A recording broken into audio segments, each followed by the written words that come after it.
पहला सवाल यहां पर हस्साम दुर्रानी साहब मेरा आपसे है कि आपने देखा होगा पिछले 2 दिनों में पाकिस्तान में जिस तरह से ब्लास्ट हुए हैं, आम पाकिस्तानी नागरिक उसमें मारे गए हैं, लेकिन उसके बावजूद भी पाकिस्तान अपनी हरकतों से बाज नहीं आ रहा है। वो खालिस्तान को बढ़ावा दे रहा है, वो कनाडा में भारत विरोधी तत्वों को फंडिंग कर रहा है। आखिरकार पाकिस्तान क्या चाहता है? वो अपने गिराबान में क्यों नहीं झांक रहा है? उसके लोग मारे जा रहे हैं आतंक से।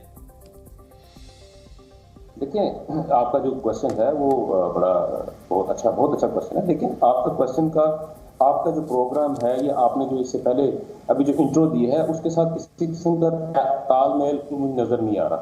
पाकिस्तान के अंदर ठीक है, एक इस वक्त सिचुएशन जो चल रही है, वो सिचुएशन जो चल रही है वो अफगानिस्तान में जो इस वक्त इश्यूज हैं टीडीपी के, उसकी वजह से ये सिचुएशन पाकिस्तान में क्रिएट हुई है। लेकिन आपका जो मसला है उसमें हमारा किसी किस्म का कोई लेना देना नहीं है। आपका ये आज का दिन नहीं है, लेकिन जिस दिन से आपका G20 आपके मुल्क में हुआ और बड़ा, सबसे पहले तो उस पे बल्कि मैंने आपको तमाम दोस्तों को, भाइयों को मैंने मुबारकबाद भी दी कि कितना बड़ा आपने लोगों ने वहाँ पे एक प्रोग्राम किया जो कि इंडिया के लिए बहुत अच्छा था, बहुत जरूरी था, वो हो गया। लेकिन उस दिन के बाद से लेके आज के दिन तक कनाडा में अगर जो कुछ भी हुआ वो इंडिया के साथ हुआ, या इंडिया ने जो कुछ भी किया कनाडा के साथ किया, तो आपने आज तक जितने भी प्रोग्राम किए हैं उस दिन से लेके आज के दिन तक आप ही के चैनल के ऊपर बिला मुबालगा डेली एक प्रोग्राम होता है, लेकिन वहां पे कभी भी किसी भी कैनेडियन को नहीं बिठाया गया। ठीक है, क्यों नहीं बिठाया गया भाई? इल्जाम कनाडा ने लगाया है। दुर्रानी साहब, खालिस्तानी आतंकियों को बढ़ावा पाकिस्तान देता है, ISI फंडिंग कर रही है, अलग से के डेस्क है। तो भाई इसका मतलब ये हुआ कि ISI इतनी स्ट्रांग है कि वो कनाडा में जाके उसने ना सिर्फ गवर्नमेंट को फॉर्म कर लिया, बल्कि इंडिया को भी उसने जो है। दुर्रानी साहब देखिए, सवाल तो यही है ना कि पाकिस्तान जो कि खुद परेशान है इस आतंक से, आम लोग मारे जा रहे हैं, उसके बावजूद भी ISI इस तरह की हरकतें कर रहा है। नहीं, आपने जो बात कही है कि आप कितने आतंकियों को शरण देते रहे अपने पाकिस्तान में, और आप खालिस्तान को बढ़ावा दे रहे हैं। आपको भाई खालिस्तान होता, भाई हमारा कोई ताल्लुक ही नहीं खालिस्तान के साथ। अरे दुर्रानी साहब, पूरी दुनिया जान रही है ISI क्या कर रही है, किस तरह से प्रोपेगेंडा भारत के खिलाफ फैला रही है खालिस्तानियों के साथ मिलकर। नहीं भाई, आप ऐसा बिल्कुल नहीं है। आप तो दुनिया की मजलूम तरीन कौम है। इंडिया जो है वो दुनिया का मजलूम तरीन मुल्क है। यानी कि किसी मुल्क को कुछ भी, कहीं दुनिया में कुछ भी हो जाए, सबसे ज्यादा नुकसान जो है वो इंडिया को होता है। दुनिया का हर मुल्क जो है वो पाकिस्तान के साथ मिला हुआ है। दुनिया का हर बड़ी ताकत जो है वो ISI के जेरे नगर है, उसके अंडर काम कर रही है। दुनिया का हर बड़ी की बड़ी जितनी पावर है वो ISI के कंट्रोल में है, और इंडिया के खिलाफ वो साजिश कर रहे हैं। और भाई आप देखिए दुर्रानी साहब, मैं यही कह रहा हूं, जब बबूल बोएंगे तो आम की उम्मीद मत करिए। आपका देश तो आतंकियों को पैदा करने के लिए जाना जाता है कि किस तरह से आतंकियों को वहां पर बढ़ावा दिया जाता है। भाई हमारा, चले मैं मान लेता हूँ, आपकी बात मान लेता हूँ, क्योंकि आप जो बात कर रहे हैं ये आपकी किसी मजहबी किताब के अंदर लिखा हुआ है, ये किसी भगवान का अवतार है, चले मैं मान लेता हूँ। लेकिन सबूत क्या हुआ? सबूत ये हुआ है कि कनाडा जो है वो इंडिया के ऊपर इल्जाम लगा रहा है कि इंडिया ने उसके मुल्क के अंदर उनके एक शहरी को मर्डर किया, और कोई सबूत कनाडा की तरफ से नहीं दिया गया। पूरी दुनिया सबूत मांग रही, क्योंकि कनाडा के पास सबूत है ही नहीं। खैर चलिए, मैं अगला सवाल यहाँ पर दीपक बोहरा जी से लेता हूँ। आप मुझसे क्यों बुला रहे हैं? दुर्रानी साहब, मैं अगला सवाल दीपक बोहरा जी से लेता हूँ। दीपक बोहरा जी, पाकिस्तान आखिर कैसे बाज आएगा? आप देखिए कैसे वो खालिस्तानियों को सपोर्ट करता हुआ यहाँ पे दिख रहा है पाकिस्तान, हमें जो सूचनाएं मिल रही हैं, और खुद वो आतंक से परेशान है, खाने के लाले पड़े हुए हैं, लेकिन उनको खालिस्तान को बढ़ावा देना है। आभारी हूं सर, बहुत अच्छा लगता है आपके शानदार चैनल पर जब मैं होता हूं, बहुत कुछ आपसे सीखता हूं और आपके विशेषज्ञ से। सर, मैं इस समय भारत के एक बेमिसाल इलाके में हूं जिसे ले कहते हैं, लद्दाख में, बहुत ऊंची पहाड़ियों में हूं और यहाँ मेडिटेशन सेंटर में आया हूं।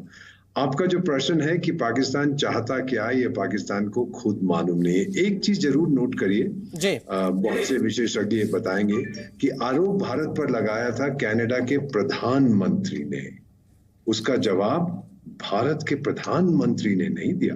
कनाडा के जो आरोप लगे थे, जवाब भारत के विदेश मंत्री ने दिया। ये औकात है जस्टिन ट्रूडो साहब की। मैं तो हैरान हूं कि डॉक्टर जयशंकर, जो विश्व के सर्वश्रेष्ठ विदेश मंत्री, उन्होंने खुद किया। उनको किसी जूनियर ऑफिसर से कहना चाहिए था, अंडर सेक्रेटरी को, भाई आप जवाब दो। वही सही होता है इनके लिए। दूसरी चीज सर, कोई भी सबूत ये नहीं दे पाया है, ना इसके पास है। अब आपने सवाल पूछा है कि पाकिस्तान चाहता क्या है। सब कुछ तो वो हार चुके हैं। मैं कई पाकिस्तानी दोस्तों से बात करता हूं कि आपका एम ऑब्जेक्टिव क्या है, वो कहते हैं भारत को तंग करना। का अपने अंदर आप अपने आप को क्यों नहीं संभालते? नहीं, वो फिर मुझसे पूछते हैं कि आपका लक्ष्य क्या है।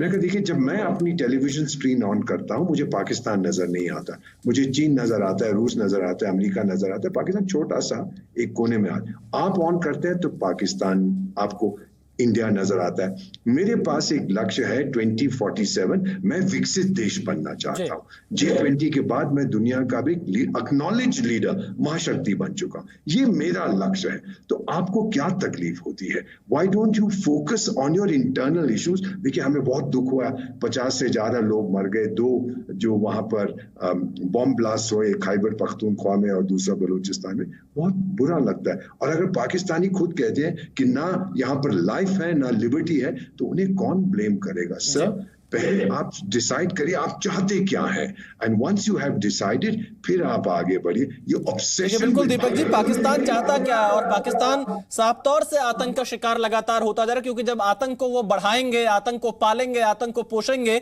तो वो आतंकी तो ये तो देखेंगे नहीं कौन मर रहा है, और पाकिस्तान के लोग भी मर रहे हैं। नलिन कोहली जी, क्या जिस तरह से भारत ने जवाब दिया है कनाडा को, वो पर्याप्त है? और भारत ने यह दिखा दिया है कि झूठे आरोपों के सामने भारत बिल्कुल भी झुकने वाला नहीं है।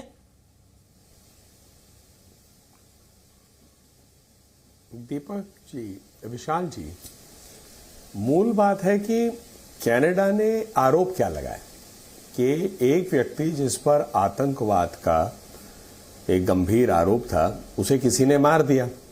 उस कई दिनों बाद एक और व्यक्ति को मार दिया। किसी और गिरोह ने कहा कि हमने उसे मारा। उन्होंने कहा कि हमारे पास क्रेडिबल इंफॉर्मेशन है। उन्होंने सबूत आज तक दिए नहीं। हमारे विदेश मंत्री ने क्या कहा और देश मतलब सरकार ने क्या कहा कि हमें सबूत आपने दिया नहीं, भारत पे आपने इस प्रकार वार किया।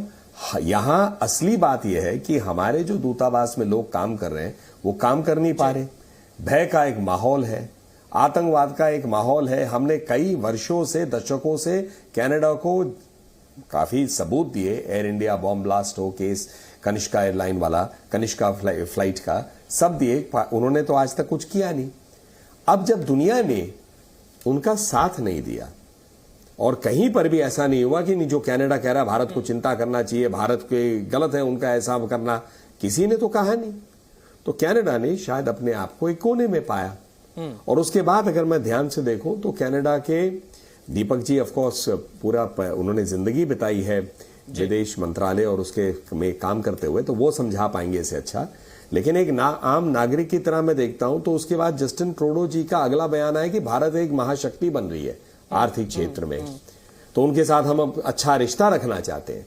तो कहीं ना कहीं इसके संकेत और संदेश ये मिलते हैं कि कनाडा ने अपने आप को बहुत महत्वपूर्ण माना। महत्वपूर्ण हो भी सकते हैं, लेकिन विश्व में उनकी बात का कोई महत्व नहीं लिया गया।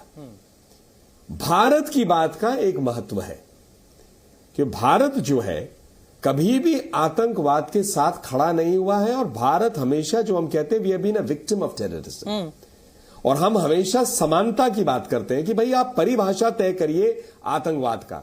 आज भी विश्व के पटल पे प्रधानमंत्री मोदी जी जब जाते हैं, चाहे यूएन में बोलते हैं, कहीं बोलते हैं, तो हमेशा एक ही बात कहते हैं कि भारत चाहता है कि विश्व में आतंकवाद की एक ही परिभाषा हो, क्योंकि आतंकवादी और आतंकवादी ये नहीं देखता कौन मर रहा है आगे। अब आप देखें, बड़ा दुख होता है पढ़ के, 50 से अधिक लोग मरे पाकिस्तान में, उनके परिवार के सजन है, कुछ बच्चे हैं, मां, बहने, भाई।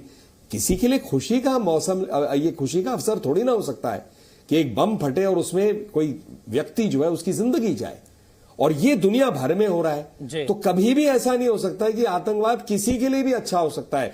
जहरीली सांप को आप पालेंगे तो आपको डसेगा किसी दिन और आप ही मरेंगे। जी न्यूज़।